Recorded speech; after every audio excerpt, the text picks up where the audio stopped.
Voilà, donc nous commençons notre troisième étude sur le sujet tellement important donc de ce livre. Et comme je le disais, ce livre n'est pas uniquement, je dirais, une étude sur ce livre-là, mais avec ce livre, nous, je dirais, c'est un peu, la partie de l'iceberg visible, mais il y a tout un monde autour de ça, religieux, qui est en train, je dirais, de monter et qui s'en va vers la grande Église écuménique mondiale de l'Antichrist. Si l'épouse de Christ se prépare, le diable aussi prépare son Église à lui. Évidemment, le diable ne veut pas une Église qui est attachée à la Bible, mais une Église qui se sert de la Bible tout en se détournant de l'auteur, qui est le Saint-Esprit.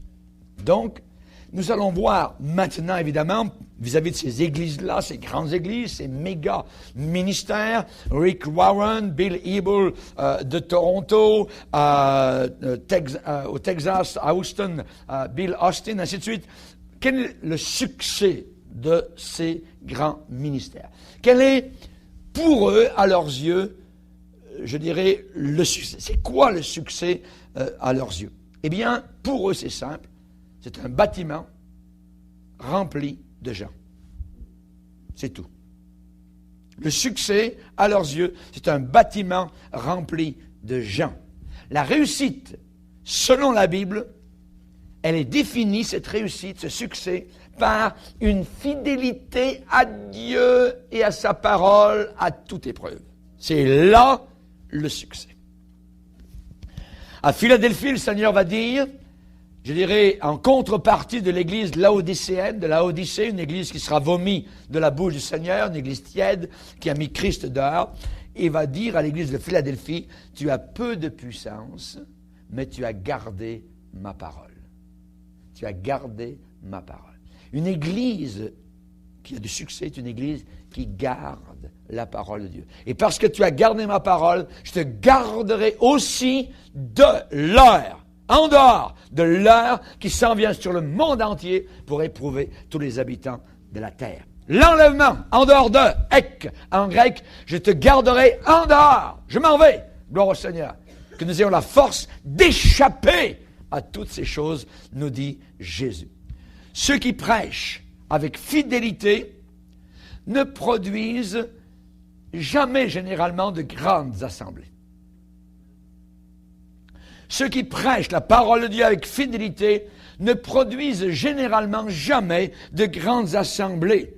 Mais ces bons prédicateurs s'entendent dire qu'il y a quelque chose de mauvais avec eux, parce qu'ils n'ont pas des grandes foules, comme les autres, qui ont, semble-t-il, du succès. Ceux qui adhèrent à ce livre, de Rick Warren, ce genre de livre, à étudier pendant 40 jours, vont se retrouver dans les tenailles de ce mouvement qu'on pourrait appeler en anglais seeker sensitive, ou encore easy faith, la foi facile, ceux qui cherchent les sensations, le sensationnalisme. C'est un système philosophique qui foncièrement n'est pas du tout biblique. Le livre de Rick Warren est un livre très, très dangereux. À l'intérieur, il y a de l'hérésie cachée, mais qui n'est pas directe et qui n'est pas visible à ceux qui ne sont pas avertis, à ceux qui ne sont pas sur leur garde. Ce livre semble mettre en lumière des concepts bibliques comme l'importance de l'adoration, la communion fraternelle, la croissance spirituelle, le service, l'évangélisation. Et c'est pourquoi tellement de gens aiment ce livre. Mais en même temps, l'approche de Rick Warren semble s'emboîter parfaitement à l'intérieur avec les tendances évangéliques contemporaines. Se sentir bien. Feel good. Bien sentir. Coton ouaté. Peluche. Fourrure. Duvet. Message frelaté. Ne viens pas me dire mes 4 vérités. Ne viens pas dévoiler mon péché. Ne viens pas me faire trembler par la peur de l'enfer ou quoi que ce soit. Coton ouaté. Atténuer la force du plein message. Je vais vous donner 4 choses dans ce livre. Premièrement, Warren traite les Saintes Écritures d'une façon frivole. Très frivole, très légère et d'une façon insouciante. La parole de Dieu. Deuxièmement, la charpente doctrinale de Rick Warren est trop superficielle et chambranlante. Troisièmement, les promesses qu'il fait lui-même, dans ce livre, il fait des promesses, sont trop élevées pour que lui-même puisse les réaliser. Et quatrièmement, sa relation avec d'autres produits du marketing, du marché, est trop proche pour qu'on puisse l'ignorer. À la lumière de toutes ces imperfections et ces défauts, nous le déconseillons fortement. Nous le déconseillons fortement. Paul va dire, nous ne falsifions pas la parole de Dieu, ou encore nous ne frelatons pas la parole de Dieu comme le font plusieurs. Mais c'est avec sincérité et de la part de Dieu que nous en parlons en Christ devant Dieu. Maintenant, ce livre est élevé à une position exagérée, une position gonflée par rapport aux Saintes Écritures. C'est pas ça, c'est ça. C'est le livre de Rick Warren au-dessus de la Bible. Comme la tradition catholique est au-dessus de la Bible. Les catholiques disent on croit à la Bible. Mais leurs traditions contredisent la Bible, ils s'en fichent complètement. C'est pareil avec Rick Warren. Rappelez-vous que cette position de prééminence est réservée uniquement à un seul livre sur la face de la terre. C'est la Bible. La prééminence, c'est la parole de Dieu.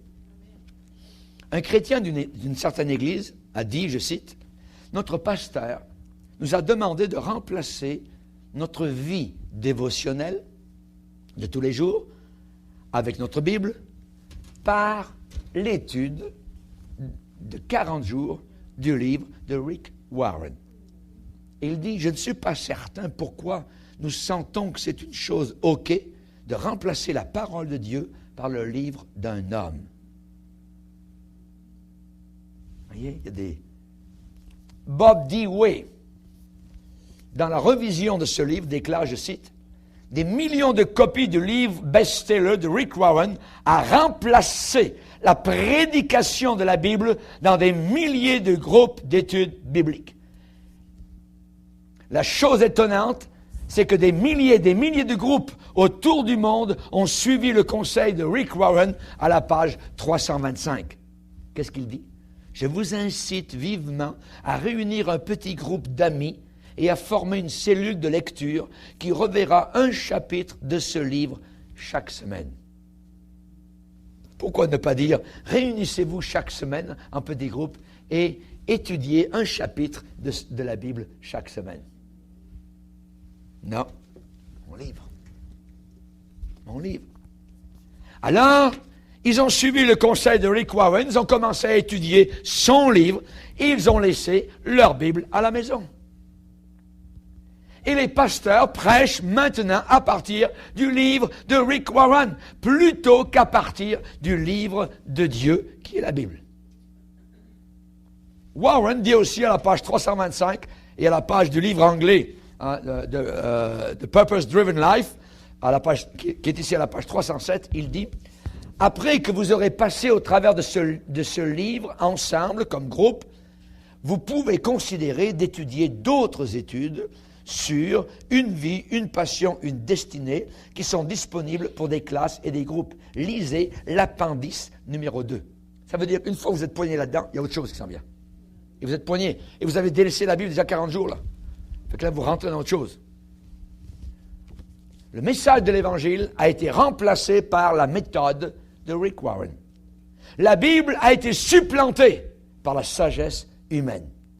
Même, imaginez, dans une église méthodiste, donc plus ou moins évangélique, Vous voyez, on ne prêche pas vraiment la nouvelle naissance, ainsi de suite. Mais, OK, un membre qui est dans un comité d'une église méthodiste, dans un forum de discussion sur Internet, le 10 juin 2004, a déclaré « Mon église a littéralement sauté sur ce qui semble être la marotte d'église, la mode d'église la plus récente. Le livre de Rick Warren, Une vie, une passion, une destinée. Plus de 70 membres sont enrôlés dans les classes Une vie, une passion, une destinée. Comme je fais partie du comité, on m'a fortement encouragé à prendre ces classes. J'ai juste commencé dans le livre, mais c'est en train de faire sonner en moi des sonnettes d'alarme. En partie, c'est le fait que les gens semblent considérer ce livre comme s'il était la Bible. Évidemment, nous ne croyons pas, nous, un seul instant, que Rick Warren envisage son propre livre de cette façon-là. Voyez, lui, il ne le dit pas. Il ne dit pas que son livre, vous n'avez plus besoin de la Bible. Non, non, voyez. Mais c'est ce qui arrive par conséquence. Et c'est dur d'échapper à la puissance du langage, à la force du langage de ce livre qui fait lui-même sa propre promotion. À la page 10, Rick Warren écrit « Comme j'en connais les bénéfices, je voudrais vous inviter à vous consacrer sérieusement à ce voyage spirituel pendant les 40 prochains jours, sans manquer un seul jour de lecture. Votre vie vaut la peine que vous y réfléchissiez. Prévoyez régulièrement du temps dans votre programme. Si vous vous engagez, signez. Oh! Signez un pacte. Et ici, à la page 11, mon engagement. Avec l'aide de Dieu, je m'engage à consacrer les 40 prochains jours de ma vie à découvrir le plan de Dieu pour ma vie. Votre nom, signé. Le nom de votre partenaire, signé. Et ensuite, il y a la signature de Rick Warren. Il y a un engagement. On vient de lier la personne à faire cela. Il dit, prévoyez régulièrement du temps dans votre programme. Si vous y engagez, signez un pacte. C'est un geste important qui vous stimulera. Et en effet, tous les lecteurs sont encouragés à signer donc ce vœu formel pour le lire chaque jour. Si les chrétiens faisaient ça avec la Bible, correct? Non, c'est avec ce livre-là. La Bible dit, c'est Jacques qui dit, « Avant tout, mes frères, ne jurez ni par le ciel, ni par la terre, ni par aucun autre serment, mais que votre oui soit oui, que votre non soit non, afin que vous ne tombiez pas sous le jugement. » Jésus a dit que votre parole soit oui, et que ce qu'on y ajoute vient du malin. Deutéronome 23, si tu fais un vœu à l'Éternel, tu observeras et accompliras ce qui sortira de tes lèvres. C'est comme si toute leur dévotion personnelle devrait tourner autour de ce livre. Pas de problème. C'est vrai qu'il y a de bons livres chrétiens qui peuvent jouer un merveilleux rôle dans ma vie dévotionnelle de croyant. Mais attention, ce sont uniquement des plats additionnels. Comprenez? Quand c'est des bons livres. Pour le repas principal des Écritures. Amen. Mais attention, quand un livre devient un remplacement, quand un livre devient un remplacement pour le lait spirituel et pur de la parole, que ce soit dans vos dévotions privées ou dans la prédication publique, les pasteurs ne prêchent plus la Bible, ils prêchent ce livre. Mon sermon, voilà, ils prennent le livre et puis ils prêchent le livre de Rick Warren. Et vous allez voir ce que ça contient à l'intérieur. À ce moment-là, quand un livre devient un remplacement pour la parole puissante de Dieu, il y a quelque chose qui n'est pas correct. Et une partie de ce problème peut germer à partir des promesses étonnantes qu'on vous fait. On vous fait au début du livre des promesses fulgurantes. Dès le début de ce livre, ça vous garantit que si vous lisez le livre et si vous le digérez correctement, à l'intérieur du programme de 40 jours, des changements très importants vont arriver dans votre vie pour le mieux. On vous promet ça. Page 7. C'est plus qu'un livre, dit Rick Warren. Il s'agit d'un guide pour un voyage spirituel de 40 jours qui vous permettra de répondre à la question la plus importante de la vie. Pourquoi suis-je sur terre?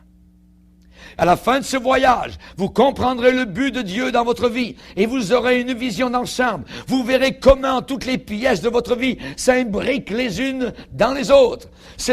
Et regardez ce qu'il promet. Cette perspective réduira votre stress, simplifiera vos décisions, augmentera votre satisfaction et surtout vous préparera pour l'éternité. Devant une porte fermée. Imaginez. Très dangereux. Un écho de cela à la page numéro 10. Rick Warren dit, j'ai prié pour vous. En écrivant ce livre, j'ai souvent prié pour vous, pour que vous expérimentiez l'incroyable sentiment d'espoir, d'énergie, de joie que l'on ressent lorsqu'on découvre pourquoi le Seigneur nous a mis sur cette terre. C'est un sentiment incomparable. Je suis très enthousiaste car je sais que des choses merveilleuses vont se passer dans votre vie. C'est ce qui m'est arrivé et depuis que j'ai découvert le sens de ma vie, je n'ai plus jamais été la même. Il ne parle pas de salut, il ne parle pas de repentance, il ne parle pas d'être sauvé. Il découvre le sens de sa vie. De façon tout à fait claire, ce livre proclame que non seulement il informera ses lecteurs de la raison de leur existence, mais il va améliorer formidablement leur état actuel des choses. Soudain, ces gens-là qui, après 40 jours, ils vont se réjouir d'une croissance spirituelle formidable, d'un changement de vie, ils ne seront plus jamais les mêmes. Vous rentrez dans le voyage de 40 jours, vous n'êtes plus les mêmes. Oui, je crois qu'ils ne seront plus les mêmes. Oui, je crois qu'ils ne seront plus les mêmes. Vous comprenez ce que je veux dire? Maintenant, la question, est-ce que ces promesses, les promesses de ce livre, sont réalistes? Dans un certain sens, le livre semble promettre seulement ce que Dieu peut vraiment promettre. C'est Dieu. Vous voyez comment on remplace la parole de Dieu? C'est Dieu dans sa Bible qui nous promet certaines choses, pas Rick Warren. Ça semble suggérer qu'un livre écrit par un homme, qu'un programme de 40 jours établi par un homme peut arriver à accomplir ce que seul le Saint-Esprit de Dieu peut faire. 22 millions d'exemplaires. Rappelez-vous, il y a du monde. Et en raison de cela, les lecteurs se dirigent vers la déception, vers le désappointement dès le début. Dès le début, c'est la déception. Ce livre n'arrive pas à la hauteur de ce qu'il promet. Un autre élément, sinistre, dans le programme de la méga-église de Warren. Si vous étiez en Californie et que vous alliez dans son église, M. Rick Warren exige, en rentrant dans son église, un engagement à rester dans l'unité ecclésiale, l'unité de l'Église. Et les membres s'engagent au moyen d'un contrat alliance. À l'église de Saddleback, l'église de Rick Warren, tous les membres signent un contrat qui contient une promesse pour préserver l'unité de sa communauté. Et il va dire, jamais l'assemblée, mon assemblée, n'a connu de conflit qui nuise à la communion fraternelle. Page 180. Dans l'autre livre, il a écrit un autre livre qui s'appelle L'Église, une passion, une vision, Purpose Driven Church, à la page 54, Rick Warren précise, et il dit, tous ceux qui désirent adhérer doivent suivre un cours pour se préparer à devenir membres et doivent signer un contrat d'alliance.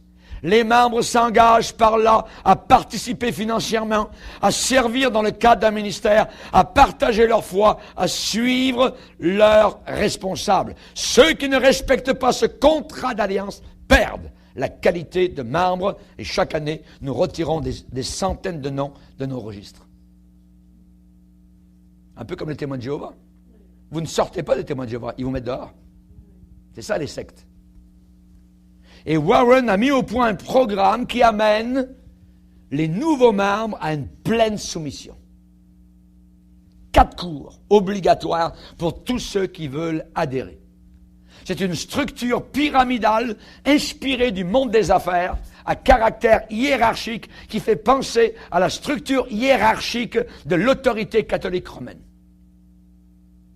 Une structure pyramidale qui met l'accent sur le pasteur et les conducteurs. Vous êtes obligés de suivre. Et le règlement intérieur de l'église de Saddleback précise, je cite, « Par pasteur, nous entendons le pasteur principal et les pasteurs ayant reçu l'ordination de mon équipe de direction. Cette équipe est choisie et nommée par le pasteur principal sous sa seule responsabilité de temps à autre. » Et dans l'article 4 de la section 6 de l'église de M. Rick Warren, ce règlement stipule un membre peut être révoqué si sa vie et conduite n'est pas en accord avec le contrat d'alliance. Pas avec la Bible, avec le contrat d'alliance s'il devient un obstacle à l'influence exercée par notre Église dans notre communauté. Exactement comme l'Église romaine, Warren piège des foules avec un faux évangile, puis ensuite les contrôle par le contrat d'alliance. Et il explique que ce contrat, c'est exactement comme l'alliance entre des époux dans un mariage. Hein? Mettre l'engagement envers une église sur le même plan que des vœux de mariage, c'est inadmissible. Ça ne marche pas. Les vœux de mariage ont été institués par Dieu dès la création, pas de problème. Mais jamais, au grand jamais dans la Bible, on voit que Dieu aurait institué des vœux d'obéissance envers les pasteurs d'une certaine église. Jamais. Reconnaissance, respect, oui, mais jamais lié par un contrat signé d'obéissance. Même les pharisiens du temps de Jésus, qui imposaient à l'époque au peuple des fardeaux tellement lourds et pesants, eux-mêmes, les pharisiens, n'ont jamais exigé qu'on se soumette à eux par des vœux semblables, des vœux qui lient les époux entre eux. C'est honteux. C'est honteux d'exiger cette obéissance-là. Parce que depuis le commencement, eh bien, cette obéissance est exclusivement due à Dieu dans le cadre du mariage. Amen. Il faut démasquer. Il faut dévoiler ses vœux de contrat d'alliance de Rick Warren. Il faut dévoiler leur vraie nature. Warren a trouvé le moyen d'exercer un contrôle sur des âmes d'hommes et de femmes. Et il fait croire aux gens qu'en faisant le vœu de fidélité à l'Église, ils se sont engagés ainsi devant Dieu par un vœu comparable à des vœux de mariage. Ils sont liés. Voilà un outil très très utile pour des bâtisseurs d'empire. Et en l'occurrence, des personnes qui ne sont pas averties, des personnes qui ne sont pas sauvées, se laissent attirer dans un système par des versets bibliques truqués, corrompus. On leur fait croire par, je dirais, des techniques de persuasion qu'ils doivent faire vœu de rester loyaux envers ce système. Et ces hommes et ces femmes croient ainsi très rapidement qu'ils pêchent contre Dieu à cause de leurs vœux si jamais ils critiquent l'Église. Vous voyez? C'est terrible. Et par le moyen des vœux, ce système ecclésiastique contrôle totalement les consciences de ses membres. Vous êtes contrôlés totalement. Nous allons voir un autre point très intéressant dans ce livre. Il parle de méditation. On va voir. Mais sa méditation, c'est une méditation mystique. Pour, dit-il, pratiquer la présence de Dieu. Pratiquer la présence de Dieu. Rick Warren enseigne la religion contemplative. On a déjà entendu parler de ça ici au Québec, dans l'Église catholique romaine, dans le monde francophone.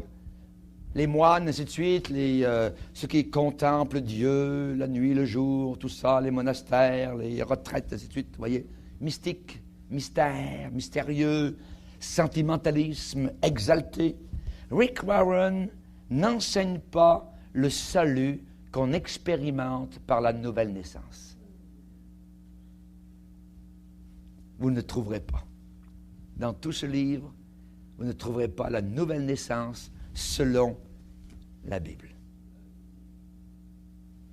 L'idée qui est probablement la plus destructive et qui est constamment suggérée dans son livre, c'est une forme mystique de dévotion, d'adoration, de prière sans repentance. Sans le sang de Jésus. Méditation mystique. Mystique, ça veut dire qu'il y a du mystère à l'intérieur.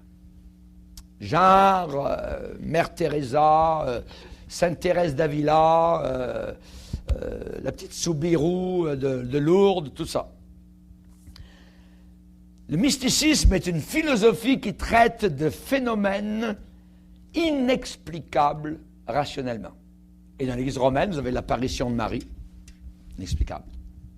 Ce qui a créé le mysticisme, flagellation personnelle, ainsi de suite, les curés, tout ça. Hein? Mais le péché est encore là, et vous avez encore les os de bébés dans les monastères qui ont été cachés. Et sur le pont d'Avignon, on est dans ça, on est dans ça.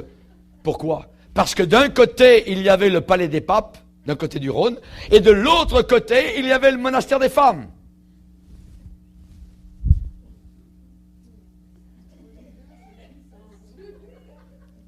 Warren enseigne une religion soulical, d'âme, d'émotion. Au lieu d'avoir une expérience avec Dieu dans les esprits humains. La Bible dit, le Saint-Esprit témoigne à notre esprit que nous sommes enfants de Dieu. Amen.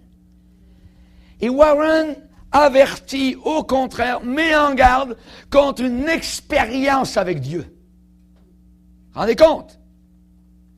Warren fait la promotion de la réalité, mais seulement dans le sens cognitif, c'est-à-dire je connais, dans le sens de je suis là, je connais ce que je vois, ainsi de suite. Ce que lui seul veut faire connaître. Au chapitre 11, je lis, page 96. Si vous cherchez à expérimenter, ça c'est en italique, à expérimenter sa présence par tous ses moyens, vous n'avez pas compris le but de cette discipline. Nous ne louons pas Dieu pour nous sentir bien, mais pour bien faire. Votre but n'est pas d'éprouver des sensations, mais de prendre conscience de la réalité de la présence de Dieu. C'est le mode de vie de l'adorateur. Et à partir de cette déclaration, il s'en va tout de suite vers un titre intitulé « Par la méditation constante ». Par la méditation constante. Ce livre de Rick Warren est en train de faire la promotion de la religion contemplative, de contemplation, comme la religion catholique. D'où leur très grande importance sur la musique qui joue avec les émotions. Vous avez envie de pleurer pendant les chants. Mais c'est merveilleux tout ça. Mais c'est plus nos vieux chants de combat, de victoire, de lutte. C'est autre chose. C'est un autre genre de chant. On ne veut plus les vieux cantiques. Pourquoi on ne les veut plus? Parce qu'on a trouvé autre chose. Et on est en train d'emmener les gens ailleurs. Donc, le livre de Rick Warren fait la promotion d'une religion contemplative. On en connaît une, de laquelle on est sorti. La religion catholique, qui est une religion de contemplation. Ceux qui sont les plus catholiques, c'est ceux qui y passent le plus de temps et qui sont enfermés quelque part sur une montagne, dans un monastère, derrière des murs épais, toute leur vie, pour contempler.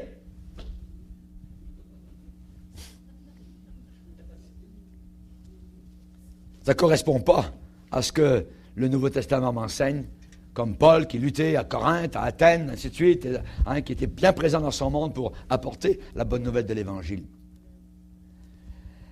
Donc il y a là toute une différence. la théologie de l'Église catholique romaine a été bâtie sur la religion contemplative. Les saints de l'Église catholique romaine ont toujours suivi ce style erroné, faussé de dévotion, de fausse piété. Et ici, il y a une division directe, primordiale entre, d'un côté, le salut par le sang de Jésus-Christ, qui transforme et purifie nos vies complètement, et cette forme de dévotion mentale qui laisse l'adorateur complètement libre d'établir la carte de sa propre vie personnelle, se diriger selon ses goûts personnels. Et c'est pourquoi, à l'intérieur de ces mouvements-là, et de l'Église catholique romaine, il y a beaucoup de pédophilie, d'homosexualité et beaucoup d'autres vices. Très communs dans les rangs de l'Église catholique et de toute religion qui abandonne la vie transformée. Et nous commençons à avoir des scandales et des homosexuels parmi les pentecôtistes, parmi les baptistes. Pourquoi? Parce qu'on a abandonné la vie transformée, la vie qui commence avec la nouvelle naissance. Si quelqu'un est en Christ, il est une nouvelle créature. Les choses anciennes sont passées, voici que toutes choses sont devenues nouvelles. Rick Warren cite et fait la promotion d'un ancien classique, d'un livre classique, d'un auteur catholique à l'intérieur. Il cite comme exemple à suivre un catholique romain sous la rubrique « Comment pratiquer la présence de Dieu ». Il va parler du frère catholique Laurent, le frère Laurent, donc au XVIIe siècle. Et je cite ce qu'il dit. Le livre classique nous apprend à développer une relation constante avec Dieu. Ce livre s'intitule « Pratiquer la présence de Dieu ». Il a été écrit au XVIIe siècle par le frère Laurent, un humble cuisinier dans un monastère français. Voyez l'intrusion catholique? Et nous, bons pentecôtistes, « Hé, il est merveilleux! Hé, je livre ça! » Et le serpent est en train de s'infiltrer par le biais, donc, de frère Laurent. L'exemple. Alors, je cite ce qui est écrit là-dedans, et ça, c'est la page 94. Il va dire, le frère Laurent, un humble cuisinier dans un monastère français. Frère Laurent était capable de transformer même les lieux les plus banals et les tâches les plus humbles, comme la préparation des repas, faire la vaisselle, en des actes de louange et d'adoration envers Dieu. Le secret de la communion avec lui, disait-il, ne consiste pas à changer ce que vous faites, mais à modifier votre attitude envers ce que vous accomplissez. Vous commencez à effectuer vos tâches pour Dieu et non pour vous-même, que vous mangiez, que vous laviez, que vous travailliez, que vous détendiez ou que vous sortiez la poubelle. Aujourd'hui, nous avons l'impression de devoir, dit Rick Warren, aujourd'hui, nous avons l'impression de devoir nous écarter de notre routine quotidienne pour adorer le Seigneur. Et c'est seulement parce que nous n'avons pas appris à être en sa présence en permanence.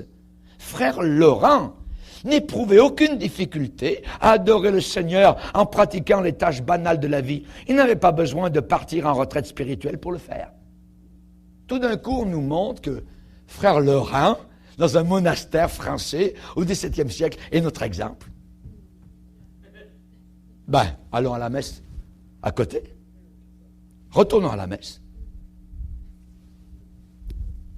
Cette idée semble merveilleuse jusqu'au moment où vous apprenez que la personne qui a expérimenté la présence de Dieu, et vous l'avez tous expérimenté, surtout le jour où vous avez été sauvés, n'a plus besoin de pratiquer sa présence. Nous y sommes dans sa présence. Nous sommes dans sa présence de Dieu. Amen. Que je le sente ou que je ne le sente pas. Je vis en lui, il est en moi. Et quand vous devez pratiquer la présence de Dieu, vous ouvrez la porte à toutes sortes d'idées et d'esprits. C'est très dangereux. Nous avons là une intrusion du yoga, de la méditation transcendantale. Voyez? Et vous ouvrez la porte à des démons. Le moment où on vous dit de faire le vide. Je pratique la présence de Dieu. Oui, mais quel Dieu? Très dangereux. Beaucoup de gens qui essaient cette idée vont être guidés par leur propre nature adamique. Et ces gens-là seront totalement inconvertis. Moi, personnellement, je n'ai jamais eu besoin de pratiquer la présence du Seigneur. Ma communion est avec lui, si réelle, si personnelle. Je n'ai pas besoin de pratiquer. Vous voyez? Le chapitre 11 de ce livre devrait être dans un livre catholique romain. Le chapitre 11. Parce que ça ne correspond pas à un livre évangélique. Le chapitre 11. Ce chapitre en entier est écuménique. Et juste un pas de plus pour réunir ensemble la foule des catholiques et des protestants. À la page 96, Rick Warren déclare « On se méprend souvent sur le sens de la méditation. Elle est considérée comme un rituel difficile et mystérieux pratiqué par les moines et les mystiques retirés. En fait, il s'agit simplement de pensée concentrée. C'est un art que nous pouvons apprendre et que nous pouvons pratiquer partout. » Et il va dire à la page 96, les moines bénédictins se servent du carillon horaire d'une horloge pour se souvenir de marquer une pause, se souvenir de faire monter vers Dieu leur prière horaire. Les moines bénédictins. Il vient de nous parler du frère Laurent, maintenant on est rendu avec les moines bénédictins. Mon œil, personnellement, ça m'enrage. Cette sorte d'effort est subtil pour détruire le christianisme fondamental basé uniquement sur la parole de Dieu, sola scriptura. Cette sorte d'effort subtil, rusé, c'est pour faire retourner l'Église évangélique à Rome. Tout le chapitre 11 de ce livre-là est écrit avec une pensée de mysticisme. Rappelez-vous, Pierre nous a averti, l'apôtre Pierre, il a dit « Ils trafiqueront de vous au moyen de paroles trompeuses. » Ils vont trafiquer de vous au moyen de paroles trompeuses, des beaux parleurs. Il faut avoir du discernement. Et après tout, le discernement biblique n'est pas uniquement pour les prédicateurs. Il faut l'appliquer aux livres, il faut l'appliquer aux articles, aux chapitres. Et même les best-sellers ne sont pas au-dessus d'un examen minutieux par les Écritures. Le faisceau de lumière des Écritures doit pouvoir me montrer l'erreur qu'il y a dans un livre. Amen. Les Béréens vérifiaient si ce que l'apôtre Paul leur disait était exact. Nous devons avoir du discernement. Sinon, on est irrégénéré. La religion est un effort de l'homme pour aller vers Dieu. Il y a des œuvres à faire. Le christianisme, après la nouvelle naissance, c'est que nous sommes dans la présence de Dieu sans aucune œuvre que nous ayons faite. Tu as résolu de me placer dans ta présence pour toujours. Psaume 41. Je suis toujours dans la présence de Dieu. Depuis le jour où je suis sauvé. Je n'ai pas besoin de pratiquer la présence de Dieu. Toute l'idée de pratiquer la présence du Seigneur, c'est de la religion contemplative. C'est digne de Sainte Thérèse, c'est digne du Padre Pio, du frère André au Québec, du curé d'Ars en France, ainsi de suite. C'est tous des gens comme cela. Des gens qui étaient liés par les forces de ténèbres. Rien à voir avec le christianisme biblique. Nous devons le connaître, mais nous n'avons pas à le pratiquer. Amen. Alléluia. Or, la vie éternelle, a dit Jésus, c'est qu'ils te connaissent, toi, le seul vrai Dieu. Alléluia. Nous devons comparer ce livre, qui n'est pas un livre de fiction, je dirais, qui s'est vendu le plus vite, 22 millions d'exemplaires. Nous devons le comparer toujours avec la Bible, avec la parole de Dieu. Quand ce livre est sorti en 2002, ça a fait l'enthousiasme de leaders évangéliques très connus. Billy Graham, son fils, Franklin Graham, a écrit « Soyez certains que vous ne manquez pas le point de votre vie. Lisez ce livre. » Billy Graham, qui lui, main dans la main avec le pape et les curés. Bruce Wilkinson, Max Lucado, Lee Strobel, à l'arrière-page, ont fait l'éloge de ce livre. Le New York Times a fait l'éloge de ce livre. Time Magazine a fait l'éloge de ce livre. L'Association des vendeurs de livres chrétiens au monde ont reconnu rapidement son succès et leurs poches pouvaient se remplir d'or. Le best-seller de tous les best-sellers. Ce livre est un phénomène sans précédent. Des milliers d'églises ont joint les 40 jours de ce livre.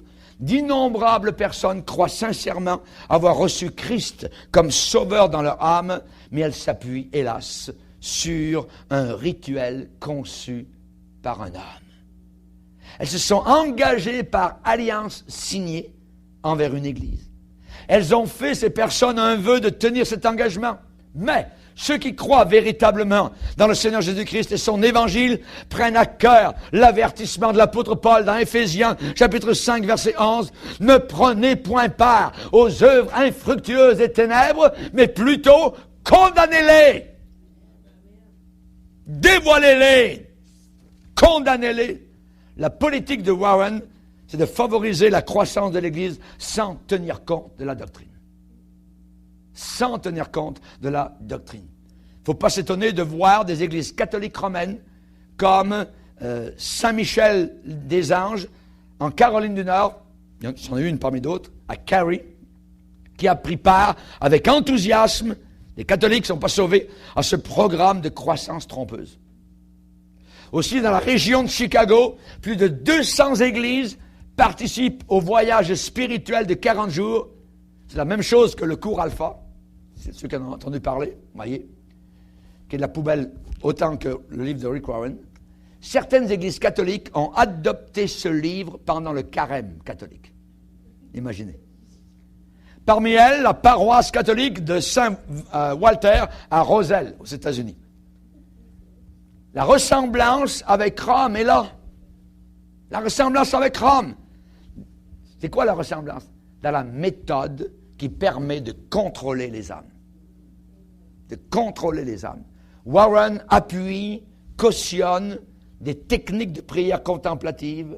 Il cite notamment le frère Laurent, qui est un mystique catholique. Il dit que ce dernier nous donne de bonnes idées. Frère Laurent, n'oubliez pas, n'est pas seulement un catholique traditionnel.